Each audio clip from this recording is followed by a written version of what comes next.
अभी कल का इनका बयान आया है कि राम मंदिर अगर कांग्रेस आई तो उस पर बाबरी ताला लग जाएगा। मतलब एक प्रधानमंत्री आप हैं, आपको सही बोलना चाहिए, जो बोलना चाहिए। देश देख रहा है, 140 करोड़ की आबादी की जनता के आप प्रतिनिधित्व कर रहे हैं, तो आपकी एक गरिमा है, उसको बनाए रखिए। जैसे मनोज तिवारी से कहा जाता है कि कैसे आप अर्थव्यवस्था सही करेंगे, मोदी जी सही करेंगे। अरे तो आप सांसद हैं, आप भी तो कुछ बताइए कि आपकी प्लानिंग क्या है देश के लिए, आपका रूट मैप क्या है कि जिससे पे आप चलेंगे, जनता समझे कि हाँ नहीं हमारे लिए कुछ करेंगे।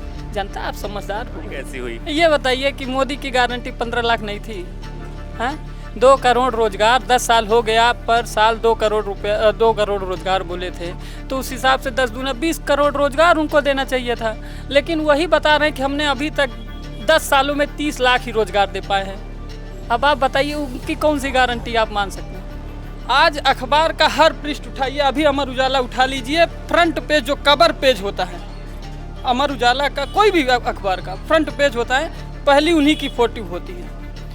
ये पैसा कहाँ से आ रहा है? हम ही आपका टैक्स जो पे कर रहे हैं वहीं से आ रहा है कि मोदी जी अपने घर से लेके आए थे। यहाँ पे जो स्मृति जी हैं ये झूठ बोलती हैं। अभी यहीं पे मार्केट लगती है, वहाँ पे आई थी, तो 2019 में हम गए थे, खड़े होकर इनका भाषण सुन रहे थे, तो यही कही 13 रुपये चीनी लो, शक्कर लो, मोदी जी को ओढ़ दो, कमल पे ओढ़ दो, जो भी कहीं है सब झूठ कहीं है। कोई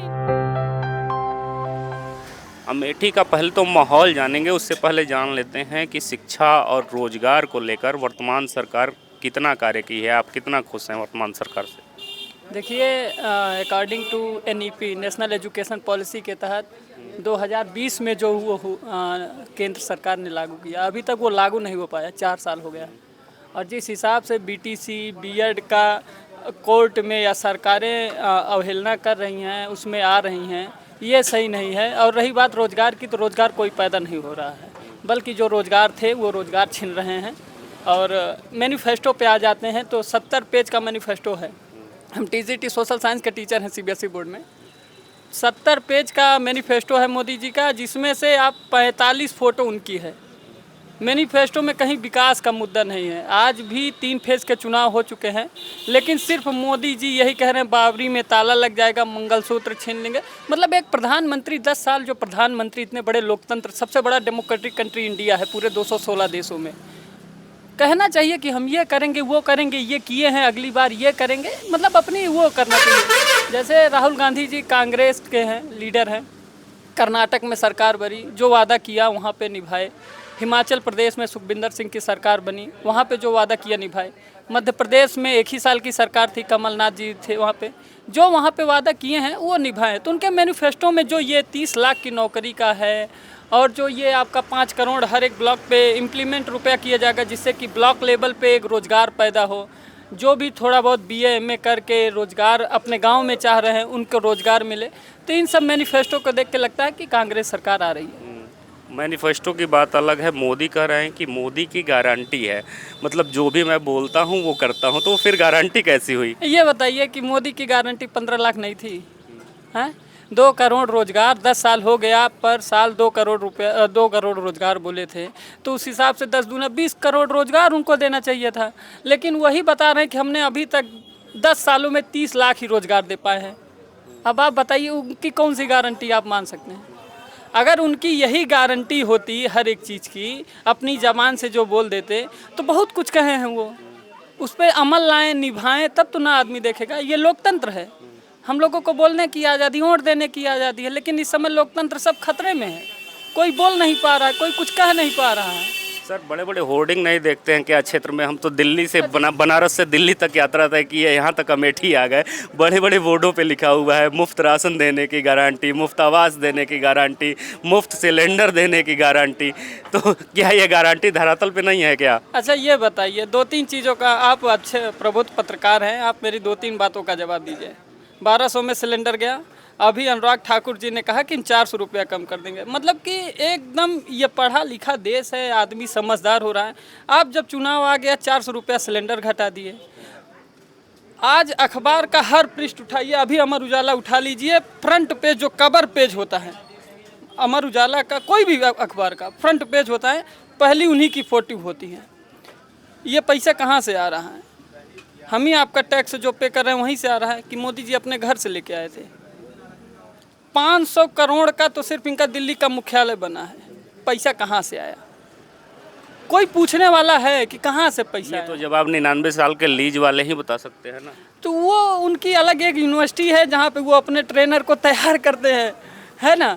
वहाँ पे वो कहते हैं 99 साल पे लीज पे आज़ादी ली गई, मतलब कि वो जो आज़ादी लिए हम लोग आज स्वतंत्र भारत में एकदम खुले में 6 फ्रीडम जो मिले हैं कॉन्स्टिट्यूशन के हिसाब से उसका उपयोग करके अपने देश में निर्वहन कर रहे हैं, उन सब को लात मार रहे हैं ना भाई। अशफाक उल्ला खां, भगत सिंह, ये लोग हम पिक्चर देखे हैं जो उसमें थोड़ा बहुत दिखाए हैं, उससे कलेजा कांप जाता है। तो वो लोग रील में इतना देखे तो रियल में कैसे रहे होंगे? आप खुद सोचिए कि मतलब कैसे देश आज़ाद किए। आप सवाल पूछने की बात कर रहे हैं, जब भी सवाल पूछा जाता है मोदी जी कहते हैं कि 70 साल से जो खड्डे थे हम उसी को अभी तक भरते हुए आ रहे हैं, तो कैसे मोदी दोषी हो गए? 10 साल इनका कामकाज था, ठीक है, और आज भी कुछ पूछिए तो नेहरू जिम्मेदार हैं। तो इसके अलावा 70 साल में इनको जो विरासत में मिली, 1992 में मनमोहन सिंह अर्थशास्त्री थे, जितना मैं जानता हूँ 300 करोड़ रुपए का सोना इंग्लैंड में गिरवी रख के लेके आए थे, 300 करोड़ से। और जीडीपी और हर महीने में 216 देशों में तीसरे नंबर पे मनमोहन सिंह 2014 में ला के तब इनको हैंड ओवर किए थे जब ये सरकार में आए थे। उसके बाद से कोई आप बताइए कि इनकी रणनीतियाँ काम आई हों। आप कुछ भी पूछेंगे, राम मंदिर या मंगलसूत्र तो हर भैंस चुरा लेंगे, हाई कर लेंगे। अभी कल का इनका बयान आया है कि राम मंदिर अगर कांग्रेस आई तो उस पर बाबरी ताला लग जाएगा। मतलब एक प्रधानमंत्री आप हैं, आपको सही बोलना चाहिए जो बोलना चाहिए। देश देख रहा है 140 करोड़ की आबादी की जनता के आप प्रतिनिधित्व कर रहे हैं, तो आपकी एक गरिमा है, उसको बनाए रखिए और आगे युवाओं के लिए कुछ ऐसे साकार सपने उनको दिखाइए, उसके लिए करिए। तो देश के युवा तो ये जान रहे हैं ना साफ तौर पे, या देश के लोग जान रहे हैं कि सुप्रीम कोर्ट ने फैसला दिया है राम मंदिर के पक्ष में, तो कैसे मोदी के ऊपर कोई भरोसा कर ले कि बाबरी का ताला लग जाएगा राम मंदिर में यदि 400 सीटें नहीं आई तो? यही उनका स्टेटमेंट था शायद। हाँ, यही स्टेटमेंट था। और देखिए ये एक हैंड ओवर किए हुए हैं, जैसे राम मंदिर का था। अब चिल्ला रहे हैं कि जैसे स्मृति जी कही कि राहुल जी और प्रियंका जी जा रहे हैं राम मंदिर, जब न्योता दिया गया तो नहीं गए। तो जब आप उसको एक पार्टी का एजेंडा गठित कर दिए हैं, आप जिसको बुला रहे हैं वही जा रहा है, तो वहाँ पे क्यों जाएं? वो राम मंदिर एक आस्था का प्रतीक है, आप उसको जोड़ दिए हैं। अब ऐसे सुप्रीम कोर्ट ने ये आदेश दिया है, ठीक है, राजीव गांधी जी के समय में भी आदेश हुआ था, राजीव गांधी जी ने भी ताला खुलवाया था, राजीव जी ने भी तो किया है राम मंदिर के लिए। तो राम मंदिर एक सुप्रीम कोर्ट का विषय था और सुप्रीम कोर्ट का एक जजमेंट आया जिस पे, लेकिन ये बीजेपी पार्टी उसको एक अपने की तरफ खींच के उसको एक अपना पार्टी बना ली कि मतलब जो भी कार्य यहाँ पे होंगे हमारे द्वारा होंगे, ये ऐसा था। अच्छा, अमेठी पे आ जाते हैं। अमेठी में क्या कुछ इस बार होने वाला है? देखिए अमेठी में कांग्रेस एक तरफा आ रही है। यहाँ पे जो स्मृति जी हैं, इनको 2014 में आई तो एक माहौल था, मोदी जी का लहर थी, उसमें नहीं जीत पाई। फिर 2019 में आई, शहजादे बोल के जीत ली। लेकिन इनका कोई रवैया यहाँ पे ठीक नहीं है, ये झूठ बोलती हैं। अभी यहीं पे मार्केट लगती है, वहाँ पे आई थी तो 2019 में हम गए थे, खड़े होकर इनका भाषण सुन रहे थे, तो यही कही 13 रुपये चीनी लो, शक्कर लो, मोदी जी को ओढ़ दो, कमल पे ओढ़ दो, जो भी कही है सब झूठ कही है। कोई इनका मतलब राजनीति में ये लोग कैसे आ गए हैं? राजनीति इनके लिए थोड़ी बनी है, ये लोग जहाँ थे वहीं पे हैं। राजनीति इन लोग करने लायक नहीं है।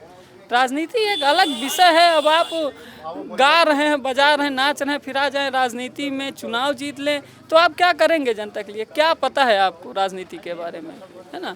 जैसे मनोज तिवारी से कहा जाता है कि कैसे आप अर्थव्यवस्था सही करेंगे? मोदी जी सही करेंगे।